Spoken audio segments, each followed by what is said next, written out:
الحمد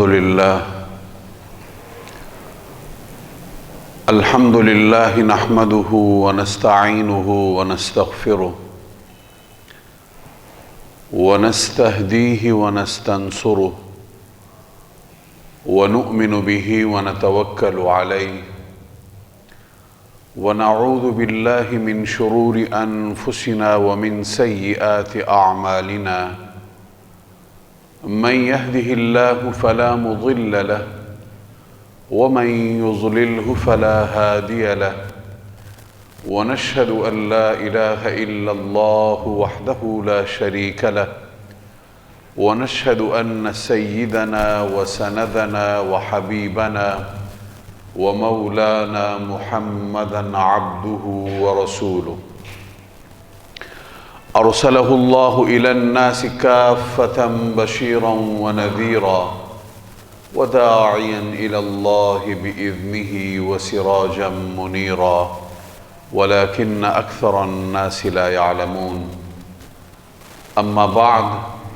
فأعوذ بالله من الشيطان الرجيم. بسم الله الرحمن الرحيم. يا أيها الذين آمنوا إن جاءكم فاسق بنبأ فتبينوا أن تصيبوا قوما بجهالة فتصبحوا على ما فعلتم نادمين. وقال تعالى: يا أيها الذين آمنوا لا يسخر قوم من قوم عسى أن يكونوا خيرا منهم ولا نساء من نساء عسى أن يكن خيرا منهن ولا تلمزوا أنفسكم ولا تنابزوا بالألقاب بئس الاسم الفسوق بعد الإيمان. وقال النبي صلى الله عليه وسلم: سباب المسلم فسوق وقتاله كفر، أو كما قال النبي صلى الله عليه وسلم: صدق الله ورسوله وصدق نبيه الكريم ونحن على ذلك لمن الشاهدين والشاكرين والحمد لله رب العالمين. اللهم صل على محمد وعلى آل محمد كما صليت على إبراهيم وعلى آل إبراهيم إنك حميد مجيد. اللهم بارك على محمد وعلى آل محمد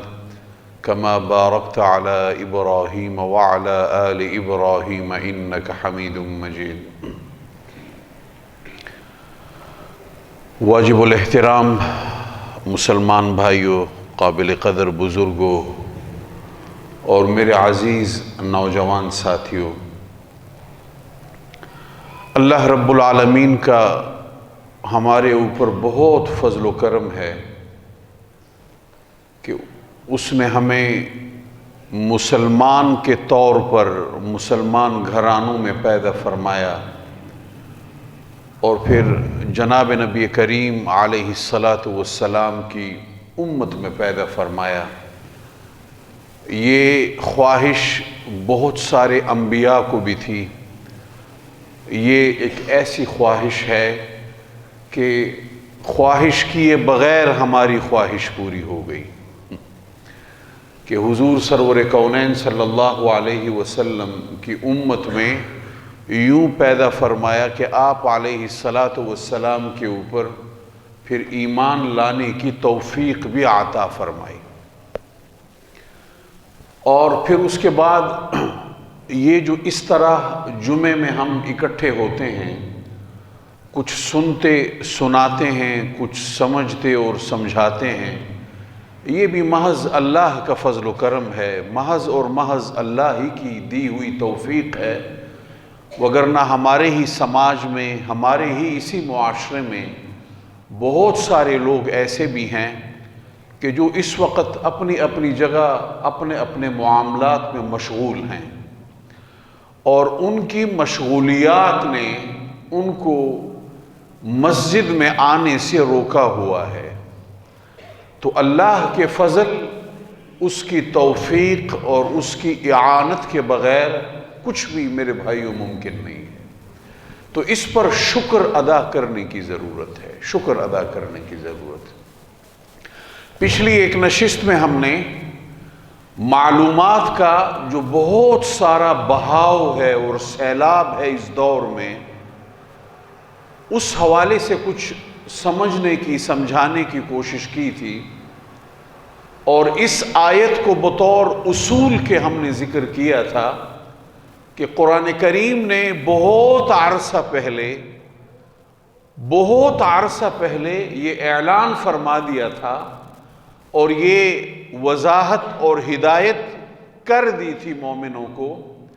کہ اگر آپ کے پاس کوئی بھی خبر آئے، کسی بھی طرح کی خبر آئے، تو اس خبر کو جانچ لو، اس کی پڑتال کر لو۔ جانچنے کے بغیر اور پڑتال کیے بغیر اس پر رد عمل مت دو، اس کے اوپر رد عمل مت دو۔ اب جب تک دنیا مقامی تھی، ہمارے مسائل بھی مقامی تھے۔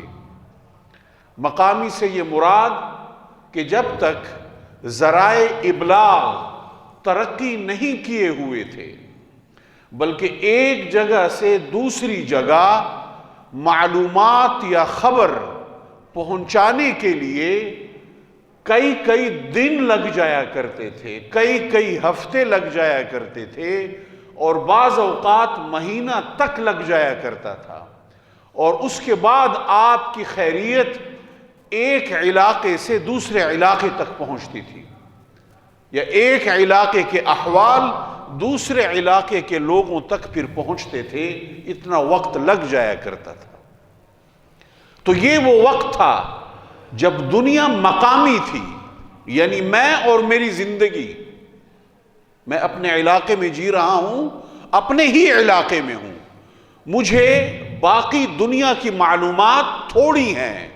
اور جو آتی ہیں وہ بھی وقفے سے آتی ہیں، وقفے سے آتی ہیں۔ تو ہماری غذا مقامی، ہمارا لباس مقامی، ہماری جو ثقافت ہے، ہمارا کلچر، وہ بھی مقامی، اور ہمارے پاس جو معلومات ہیں وہ بھی مقامی، اور یوں لوگ ایک دوسرے کو بہت اچھی طرح سے جانتے تھے،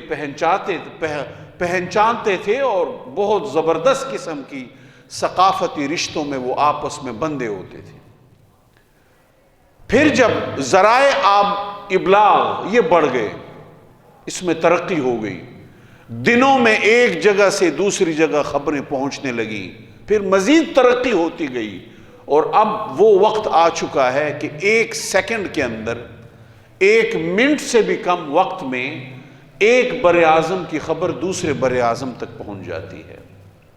زمین کے ایک کنارے پر جو وقوع ہوتا ہے تو زمین کے دوسرے کنارے تک، دوسری آبادی تک، دوسرے بر اعظم تک وہ چیز پہنچ جاتی ہے۔ نتیجے میں دنیا مقامی نہیں رہی، یہ اب گلوبل ولیج بن چکا ہے، جس کو آپ گلوبل ولیج کہتے ہیں۔ تو اس گلوبل ولیج کا یہ مطلب ہے کہ آپ کو پتہ ہے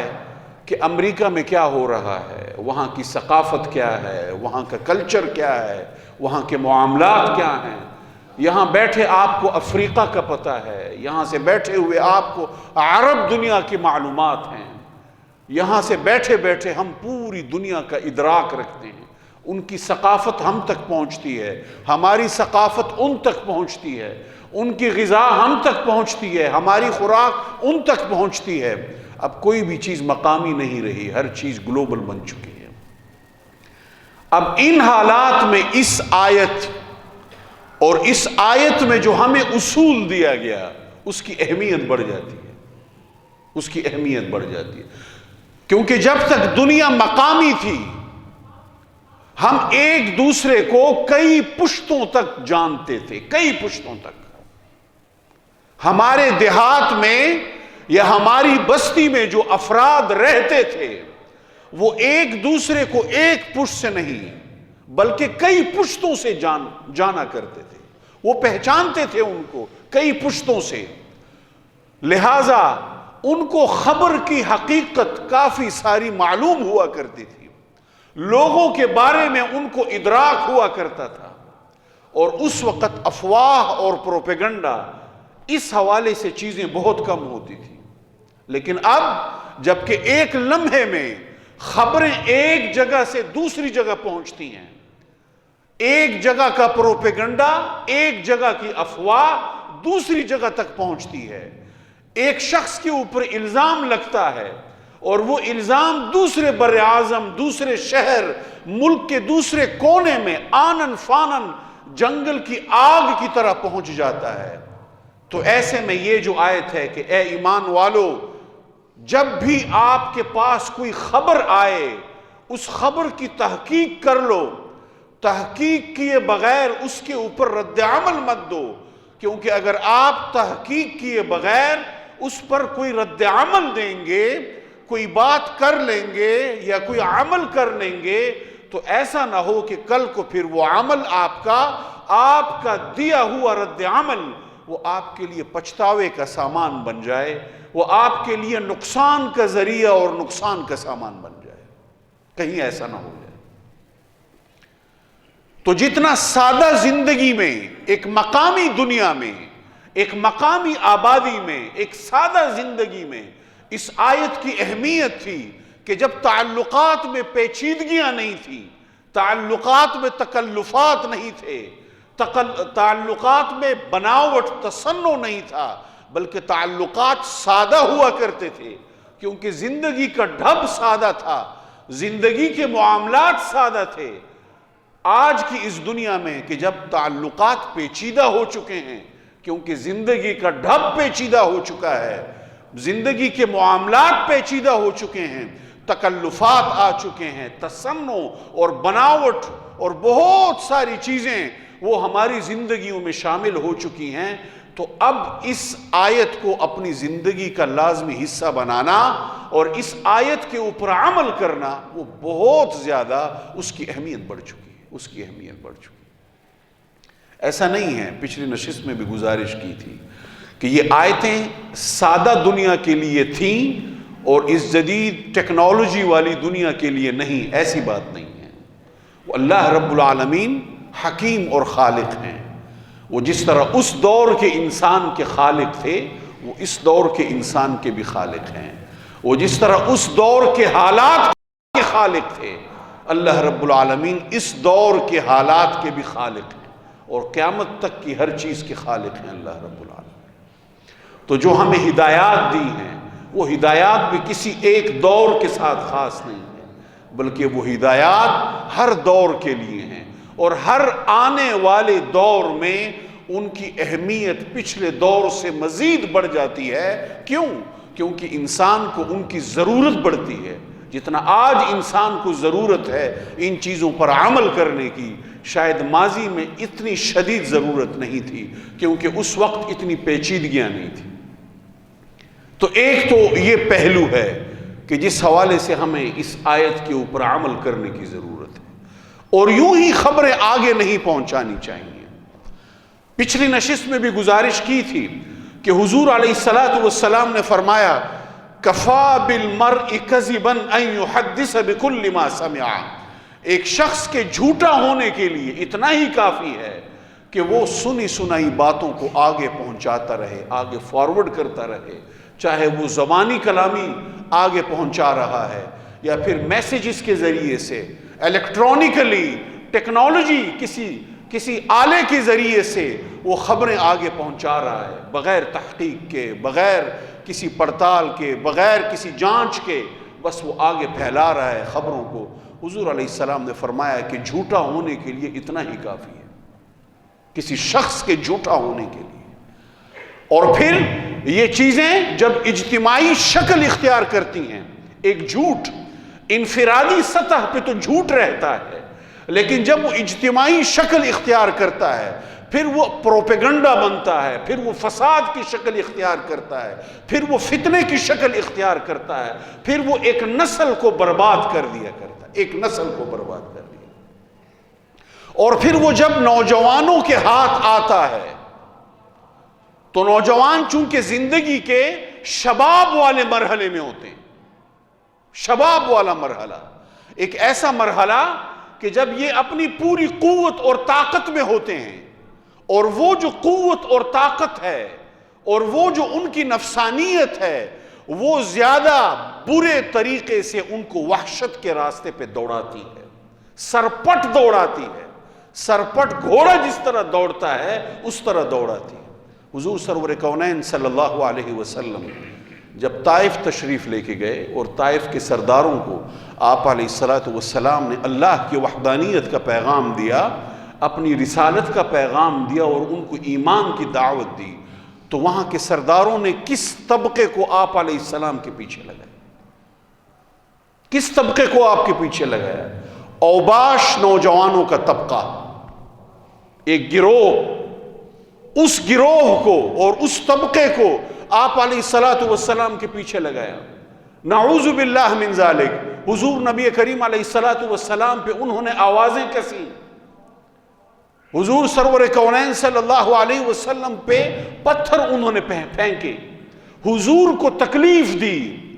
حضور سرور کونین صلی اللہ علیہ وسلم کو ایذا دی، تکلیف دی۔ اس کے بعد فرشتہ آتا ہے اور اجازت لیتا ہے کہ یا رسول اللہ آپ اگر اجازت دیں تو اس وادی کو پہاڑوں کے درمیان کچل دیا جائے، ختم کر دیا جائے اس وادی کو۔ حضور نے فرمایا نہیں، ان کے آنے والی نسل ایمان لائے گی۔ آج وہ پورا خطہ مسلمانوں سے بھرا ہوا۔ تو یہاں جو نکتہ ہے وہ نکتہ یہ ہے کہ نوجوانوں کا طبقہ جو گمراہی کا شکار تھا، اگر وہ اس مزاج کے حامل نہ ہوتے، اگر وہ اس مزاج کے، اس اوباشیت والے مزاج کے اگر وہ حامل نہ ہوتے تو وہ حضور پر ایمان نہ لاتے، لیکن اتنی سنجیدگی ان میں ضرور ہوتی کہ وہ حضور علیہ السلام پہ آوازیں نہ کستے، حضور کو ایذا اور تکلیف نہ دیتے۔ آپ حضرات میں سے کسی کا اگر دنیا کے مختلف کونوں میں سفر ہے، مختلف ممالک کی طرف سفر ہے، تو آپ کو بہت سارے غیر مسلم نوجوان ملتے ہیں، وہ بڑے سنجیدہ ہوتے ہیں، وہ آپ کی بات سنتے ہیں، آپ کی بات مانیں یا نہ مانیں وہ ایک الگ معاملہ ہے، لیکن وہ بڑی سنجیدگی سے آپ کو ملتے ہیں، آپ کی بات بڑی غور سے سنتے ہیں، آپ کی بات کو احترام دیتے ہیں، آپ کو احترام دیتے ہیں۔ ہاں وہ ایک الگ بات ہے کہ وہ آپ کی بات تسلیم کرنے کے لیے تیار نہیں ہوتے۔ تو یہ جو مزاج کی غیر سنجیدگی ہے، مزاج کی یہ جو طبائع کی غیر سنجیدگی ہے، یہ انسان کو مجبور کرتی ہے، یہ وحشت کے راستے پہ بھگانے کے لیے آمادہ کرتی ہے، اور زیادہ تر نوجوان اس طرح سے وہ ہاتھ آتے ہیں، قابو آتے ہیں۔ تو یہ اس کا ایک پہلو ہے، خبروں کو پھیلانا زبان کے ذریعے سے ہو، کلام کے ذریعے سے ہو، میسیجز کے ذریعے سے ہو، یہاں سے وہاں، وہاں سے یہاں، پھر گروہوں کی شکل میں بیٹھنا، بیٹھکوں کی شکل میں بیٹھنا، تماشبین قوم کا مزاج۔ دجال کی گمراہی کا سب سے زیادہ شکار اس طرح کے طبقات ہوں گے کہ جن کو تماشبینی کی عادت ہوگی۔ وہ عربی کا ایک محاورہ ہے، کل جدید لذیذ، ہر جدید چیز لذیذ ہوتی ہے، نئی بات انسان کو اپنی طرف اٹریکٹ کرتی ہے، اور پھر یہ مزاج بن جائے کہ ہر چیز کے پیچھے جانا، ہر چیز کی ٹو میں لگے رہنا، ہر چیز کو ڈسکس کرنا۔ حضور علیہ السلام نے فرمایا کہ الصمت خیر، خاموشی بہترین چیز ہے، اور فرمایا من صمت نجا، جو خاموش رہا اس نے نجات پالی۔ تو خاموشی تو بہت اچھی چیز ہے۔ یونانی فلاسفہ، یہ تو حضور علیہ السلام کے ارشادات ہیں، یونانی فلاسفہ، بڑے بڑے فلاسفر، ارسطو، افلاطون، یہ بڑے بڑے لوگ گزرے ہیں اپنے اپنے زمانوں میں، انہوں نے بڑا کام کیا ہے۔ وہ جب کسی کو تولتے تھے، کسی کو تولتے تھے، اور تولنے سے مراد یہ کہ اس کی اگر ان شخصیت کا اندازہ ان کو لگانا ہوتا تھا تو وہ لباس سے نہیں تھے لگاتے، وہ اس کی گفتگو سے لگاتے تھے، اس کے مزاج سے، اس میں خاموشی کا مادہ ہے یا نہیں ہے، بولتا ہے تو کس طرح سے بولتا ہے، کیا بولتا ہے۔ چنانچہ وہ کہتے تھے کہ تھوڑا سا آپ گفتگو کیجئے، ذرا آپ بولیے، تاکہ ہمیں اندازہ ہو کہ آپ کون ہیں اور آپ کیا ہیں۔ تو حضور علیہ الصلوۃ والسلام نے ہمارے لیے فرمایا من صمت نجا، جو خاموش رہا اس نے نجات پا لی۔ ضرورت کی گفتگو یقیناً وقت وقت کے اوپر ہنسی مذاق۔ جناب نبی کریم علیہ الصلوۃ والسلام تبسم فرمایا کرتے تھے۔ حضور کا بہت اونچا مقام تھا، بہت عالی مقام تھا۔ بہت ساری چیزیں جناب نبی کریم علیہ الصلوۃ والسلام کی شخصیت سے مطابقت نہیں تھی رکھتی۔ حضور وہ نہیں تھے فرماتے، لیکن میں اور آپ عام انسان ہیں، وقتاً فوقتاً قہقہہ بھی لگائیں گے، ہنسی مذاق بھی کریں گے، سب کچھ کریں گے، لیکن اپنے اپنے موقع کے اوپر، اپنے اپنے وقت کے اوپر، بغیر وقت کے نہیں، ہر وقت نہیں۔ تو اس لیے میرے بھائیوں اس اصول کی اور زیادہ اہمیت بڑھ گئی ہے، اور جس صورت میں اللہ رب العالمین نے اس آیت کو نازل فرمایا، اسی صورت میں اور بھی ارشادات ہیں کہ اے ایمان والو، یہ ایک دوسرے کا تمسخر مت اڑاؤ۔ آج کل جدید دور میں جو جدید ذرائع ابلاغ ہے، وہ تمسخر اڑانے کا، پھبتیاں کسنے کا، اس طرح کے معاملات کرنے کا سب سے بڑا ذریعہ بن چکا ہے۔ مختلف قوموں کے حوالے سے مذاق اڑانا، مختلف ذاتوں کے حوالے سے، برادریوں کے حوالے سے، مختلف افراد کے حوالے سے مذاق، پھبتی اور پھر اس کی تضحیق کرنا،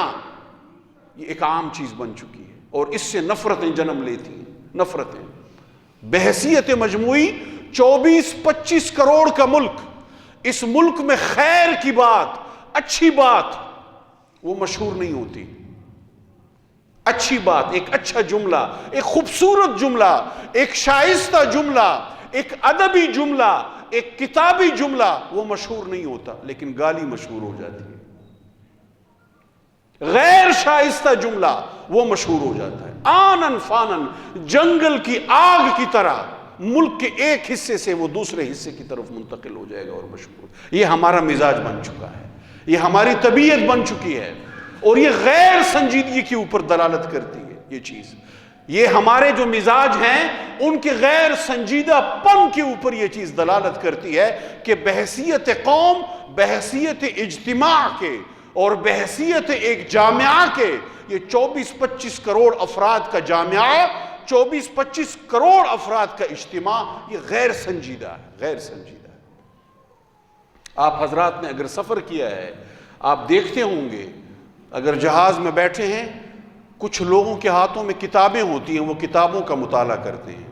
ان کا تعلق بر صغیر پاک و ہند سے نہیں ہوتا، ان کا تعلق کسی یورپی ملک سے ہوگا، کوئی گورا ہوگا، کوئی امریکی ہوگا، کوئی چائنیز ہوگا۔ وہ دوران سفر بھی مطالعہ کرتے ہیں، آتے جاتے وہ مطالعہ کرتے ہیں۔ آج امریکہ ترقی یافتہ ہے اور ترقی یافتہ ممالک،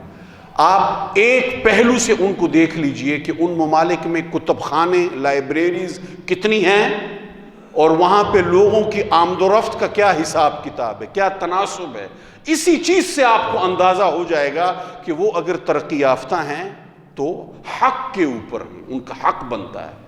ہمارے ہاں کتب خانوں میں، لائبریریز میں، یونیورسٹیز کی لائبریریز میں، جہاں ریسرچ سکولرز کو جانا ایک ضرورت ہے، وہ کتنا جاتے ہیں۔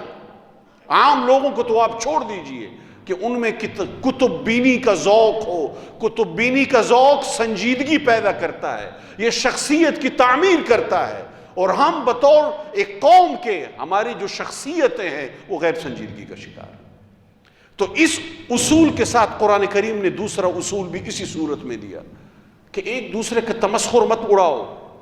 ایک قوم دوسری قوم کا تمسخر اڑائے اور تمسخر ہی مزاج بن جائے، تمسخر ہی طبیعت بن جائے، پھر ایک دوسرے کے القابات رکھیں، برے برے القابات رکھیں، برے برے ناموں کے ساتھ پکاریں، ہر ایک کے لیے ہم نے نام رکھے ہوئے ہوں برے برے، اور یوں پوری کی پوری قوم بطور ایک قوم کے وہ غیر سنجیدگی کا شاخسانہ بن جائے۔